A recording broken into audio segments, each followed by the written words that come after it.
Sorry, ক্লাসটা মানে record করার সময় হঠাৎ করে অ্যালার্ম বাজে, যার কারণে হচ্ছে যে কাট হয়ে যায়। তো আরেকবার একটু রিক্যাপ করতেছি। হ্যাঁ, ওই জায়গা থেকে করতেছি। একটি গ্যাসীয় অণুর ব্যাস 2 × 10 মিটার আর হচ্ছে প্রতি ঘন সেন্টিমিটারে অনুসংখ্যা হচ্ছে 3 × 10⁻19 হলে গ্যাস অণুর গড় মুক্ত করতে হবে। তো আমাদের 5টি সূত্র অনুযায়ী মানগুলো বসায় জানতে হবে। দেন আমি জাস্ট তোমাদেরকে দেখাই ক্যালকুলেশনটা আসলে কিভাবে করছিলাম আমি। তো জাস্ট মানগুলো ফার্স্টে বসাই দিচ্ছি। তোমার কিন্তু সূত্র মাথায় থাকতে হবে। হ্যাঁ, সূত্র অনুযায়ী জাস্ট মানগুলো বসাই দিচ্ছি। এবার দেখো 2 স্কোয়ার ইকুয়াল টু 4 আর এদিকে কত 10⁻8 কে স্কোয়ার করলে 10⁻16 আসে। এবার আমি যেগুলো দশমিক ছাড়া সেগুলো এক পাশে গুণ করবো, আর যেগুলো দশমিক সহ মানে পাওয়ার বলা সেগুলোকে আরেক পাশে নিব। তো 3.14 ইন্টু 4 আর এদিকে 10⁻19 থেকে -16। তো এদিকে কত 3 4 12 3 12 36 36 ইন্টু 10 কিউব। এবার 10 কিউবটাকে উপরে নিয়ে গেলে কত 10/3। এবার আমি তোমাকে একটা জিনিস বলি, 1/3 সমান কত? এগুলো তো আমরা জানি 3 পয়েন্ট মানে 1/3 সমান কত? 0.3333। তো আমরা যদি 1/3 কে 0.33 বলি, তো আমরা যখন 1/33 হিসাব করবো, 33 চিন্তা করবো, তখন কি হবে?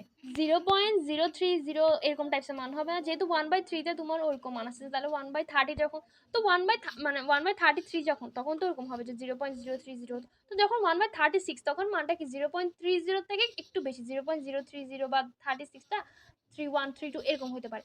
তো দেখো, যখন তোমার আমি 1/33 থেকে করতেছি, এখন দাঁড়াও তোমাদেরকে দেখাই আমি। তোমার 0.30কে যখন আমি মানে দশমিক থেকে এদিকে নিয়ে আসতে চাইবো আর কি, 0. দশমিক তো শূন্যর কোনো দাম নাই, তো ওটা বাদ দাও। তো 2 ঘর পিছিয়ে নিয়ে আসবো, তো 2 ঘর পিছিয়ে যেহেতু নিয়ে আসছে 10/2 হয়েছে।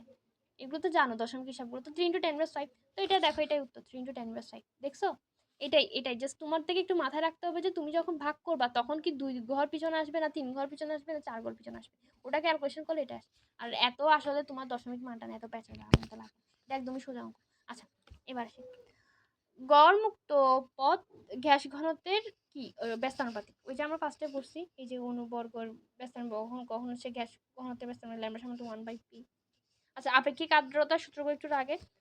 27 ডিগ্রি সেলসিয়াস তাপমাত্রায় বায়ুর আপেক্ষিক আর্দ্রতা 70 ডিগ্রি, আর শীর্ষাঙ্ক হচ্ছে সম্পৃক্ত জলীয় বাষ্প চাপ এত, তাহলে হচ্ছে যে কি ওই তাপমাত্রায় তোমার গ্যাসের চাপ তো 70% বলছে, তোমার 14 × 10/, যে মানগুলো বসাই দিব। 14কে তোমার 0.7 দিয়ে ভাগ করে দিব, 20 সামথিং আসবে। এই যে 14/0.7 ভাগ করে 20 ইন্টু 10। সূত্রগুলো মাথায় রাখতে হবে। হ্যাঁ, এই যে আর ইকুয়াল টু F/F, ছোট হাতের F বাই বড় হাতের F × 100%, সূত্রগুলো মাথায় রাখতে হবে। আচ্ছা, এবার এখানে আসি। 0 ডিগ্রি সেলসিয়াস তাপমাত্রার জলীয় বাষ্পের সম্পৃক্ত বাষ্পচাপ কত? এটার সঠিক কোনো উত্তর নাই দিছে, ওটা এমনি মান হচ্ছে 0.458 সেন্টিমিটার এইচ। আচ্ছা, সম্পৃক্ত বাষ্প কোন সূত্র মেনে চলে? দেখো, এখানে একটা মজার জিনিস হচ্ছে, কোনো সূত্র মেনে চলে না। অসম্পৃক্ততা কিন্তু বয়লার আলফা সূত্র মেনে চলে, কিন্তু সম্পৃক্ততা কোনো কিছু মেনে চলে না। এটা তুমি দেখে, ওই যে পার্থক্য একটা আছে লিস্ট বইয়ের মধ্যে, ওইটা একটু পড়তে হবে। হ্যাঁ, কোনটা মিথ্যা? আচ্ছা, আর্দ্র তাপমাত্রার যন্ত্র দুটি থার্মোমিটারে চাপ হ্রাস পেলে হচ্ছে জ্বর হতে পারে। এখানে একটু কনসেপ্ট আছে তোমার। ওই কনসেপ্টটা হচ্ছে, তোমার যখন কমে যায় তখন হচ্ছে যে ঝড়টা হয় আর কি। হঠাৎ কমে গেলে আবার কি হয়, এমনিতে কি হয়, বেড়ে গেলে কি হয়, এগুলো একটু মাথায় রাখতে হবে। পর্বতের চূড়ায় বায়ুর চাপ কম, পানি স্ফুটন, তাই না? না না, এখানে কিন্তু জিনিসটা ভুল। রান্না করা সহজ না, রান্না করা তোমার বায়ুর চাপ যখন চূড়ায় তখন কি রান্না করা সহজ হয়? চাপ, এটা ভুল। হ্যাঁ, বর্ষার দিন অপেক্ষা শীতকালে ভেজা কাপড়, হ্যাঁ শীতকালে তো ভেজা কাপড় তাড়াতাড়ি শুকাবেই। আর বায়ুর প্রমাণটা 10/3 হলে এটা বুঝতে, হ্যাঁ 1 ঘনমিটারে তোমার আয়তন বায়ু 10 গ্রাম হবে। এটা তোমার একটু বুঝতে হবে। এই দেখো, এই জিনিসটা থেকে একটা জিনিস শিকার আছে যে তোমার এরকম কোশ্চেন দিতেই পারে, আপেক্ষিক আর্দ্রতা এত মান বলতে কি বুঝায়, তখন তোমার লাইনটা কিন্তু পারতে জানতে হবে। হ্যাঁ, শুষ্ক ও সিক্ত হাইগ্রোমিটার বাল্বের মধ্যে তাপমাত্রা অধিক।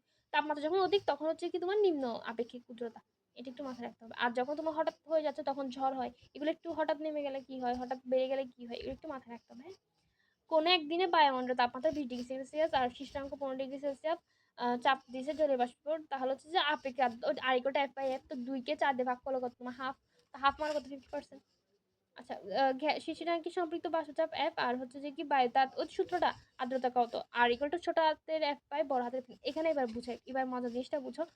মানে সূত্র দিয়ে মুখস্থ লিখে দিলে হবে না। এখানে বলেছে শিশিরাঙ্কেরটা কি বড় হাতের F আর বায়ু তাপমাত্রাটা ছোট হাতের F। তাহলে কি আমরা কি বলছি, শিশিরাঙ্কটা উপরে, শিশিরাঙ্কটা উপরে, নিচে হচ্ছে তোমার বায়ু তাপমাত্রা সম্পৃক্ত চাপটা, তাহলে কি বড় হাতের F বাই F। এই সূত্র, এটার ক্ষেত্রে কিন্তু বড় হাতের F বাই F, কিন্তু আমরা সূত্রটা কি বলছিলাম, ছোট হাতের F বাই বড় হাতের F। কারণ হচ্ছে যে কি ওই শিশিরাঙ্ক আর হচ্ছে তাপমাত্রা, এই জন্য বই সূত্রে জাস্ট পড়লেই হয় না, সূত্রটা কোনটা কি বলছে পরিচয়টাও একটু পড়তে হয়, নইলে কিন্তু এই কোয়েশ্চেনটাতে ধরা খাই যাবা পরীক্ষা হলে। আচ্ছা, স্থির চাপে নির্দিষ্ট কোনো গ্যাসের 0 ডিগ্রি সেলসিয়াস তাপমাত্রা 8 মিটার কিউব হয়, 25 ডিগ্রি সেলসিয়াসে 18 মিটার কিউব হয়, তাহলে প্রসারাঙ্ক কত? এগুলো তোমার হচ্ছে যে কি টেনের কনসেপ্ট বা বা হচ্ছে আরেকটা জিনিস হচ্ছে যে এই টাইপসের ম্যাথগুলো বুঝছো, ক্যালকুলেশন হাতে কলমে করা একটু কঠিন, হ্যাঁ একটু কঠিন। তো আমি এটা এমডিকে মুখস্থ করে ফেলছিলাম আর কি উত্তরটা। আচ্ছা, চাপ বৃদ্ধি পেলে স্ফুটনাঙ্ক কি বাড়ে? চাপ বৃদ্ধি পেলে কি স্ফুটনাঙ্ক বাড়ে? আচ্ছা, এই দেখ, এই যে পাহাড়ের চূড়ায় হচ্ছে চাপ কম, তাই পানির স্ফুটনাঙ্ক কমে যায়। যেহেতু চাপ কমলে হচ্ছে বাড়ে, এই জন্য তোমার ওই জিনিসটা বলেছি যে পর্বতের চূড়ায় তোমার চাপ যেহেতু কম হবে, তাহলে কি পানির স্ফুটনাঙ্ক কমে যাবে, রান্না করা কিন্তু কঠিন হবে। এই জন্য পুরো লাইনটা পড়া হয়। তুমি প্রথম দুটো লাইন যখন মিলে যায় তখন যদি দাগাই দিতে তাহলে কিন্তু সমস্যা, কারণ রান্না করাও কিন্তু কঠিন, যেহেতু তোমার পানির স্ফুটনাঙ্ক কমে যাচ্ছে এই জন্য। আচ্ছা, নিউটনের শীতলীকরণ সূত্র ই সমানুপাতিক T1 - T2, এটা সূত্রটা একটু দেখে নিতে পারো, লাগে না। তাপমাত্রার সমানুপাতিক এটা মাথায় রাখলেই হয় আসলে। আচ্ছা, কোনো কেউ যদি পাহাড়ের চূড়ায় পানি ফোটাতে চায় তাহলে কত তাপমাত্রা ফোটাবে? 100 ডিগ্রি সেলসিয়াস কম। আমরা নর্মালি কি জানি, পাহাড়ে আমাদের নর্মালি পানি হচ্ছে 100 ডিগ্রি সেলসিয়াসে ফুটে, হ্যাঁ। তো আমরা যখন পাহাড়ের চূড়ায় যাচ্ছি তখন কি বায়ুর চাপ হচ্ছে যে কি কমে যাচ্ছে পাহাড়ের চূড়ায়, যেহেতু কমে যাচ্ছে তাহলে স্ফুটনাঙ্ক কমে যাচ্ছে। এখন বলতেছি যে আপু চাপ কমে যাচ্ছে বলে স্ফুটনাঙ্ক কেন কমতেছে? চাপের সাথে তোমার পি বিগো ট্যান আর টি, পি এর সাথে তোমার টি এর সমানুপাতিক সম্পর্ক, তো কমলে কমে যাবে, তো চাপ কমলে তোমার স্ফুটনাঙ্ক কমে যাবে, কারণ যেহেতু টেম্পারেচারের সাথে সম্পর্ক। 100 ডিগ্রি সেলসিয়াসে হচ্ছে তোমার কম দিলে তখন হচ্ছে যে কি পাহাড়ের চূড়ায় পানি ফোটাতে পারবে। তো এরই মাঝে আমাদের ফিজিক্স ফার্স্ট পেপার শেষ হলো, তো কংগ্রেচুলেশন। আর হচ্ছে ফিজিক্স ফার্স্ট পেপারে যেগুলা এমনি কনসেপ্ট এগুলো তোমাদের লাগবে না আর কি, যারা এইচএসসি কত 22-23 যারা ক্লাস করতেছো, কৃষিটা ভালো মতো দাও, আল্লাহ ভরসা। দেখবা যে আল্লাহ এতদিনের পরিশ্রম আসলে সার্থক করুক, তোমাদের অনেক পরিশ্রমী মানুষজন, এত ধৈর্য তোমাদের। আপুর জন্য একটু দোয়া করিও, এই আর কি। 6 মিনিটের একটা ভিডিওর জন্য আবার রেকর্ড করা লাগে। ফিজিক্স সেকেন্ড পেপার শুরু করবো ইনশাল্লাহ, দেখি তোমাদের। আসলে আপুরও একটু পরীক্ষার পড়া নিয়ে এখনো সিদ্ধান্ত আসতে পারি নাই যে পরীক্ষা হচ্ছে কি হচ্ছে না। তো এই আর কি, আপুর জন্য একটু দোয়া করিও। আর হচ্ছে ভালো থাকবা আর কি। আল্লাহ হাফেজ, হ্যাঁ, পিস।